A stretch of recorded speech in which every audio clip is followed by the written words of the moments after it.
Ar žinojote, kad galvos skausmas gali būti skirtingų tipų? Tai nėra vien tik skauda galva. Yra įtampos tipo skausmai, dažnai jaučiami kaip veržimas ir spaudimas. Migrena, pulsuojantis kartais vienpusis skausmas lydimas pykinimo ir jautrumo šviesai.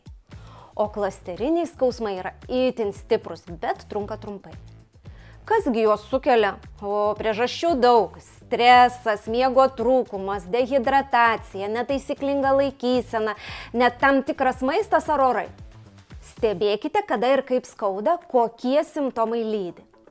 Ką galite padaryti patys dėl to? Kartais padeda vanduo, poilsis, lengvi tempimo pratimai. Tačiau dažni stiprus ar nerimą keliantis galvos skausmai ženklas kreiptis į specialistą. Neignoruokite jų ir rinkitės savo sveikatą.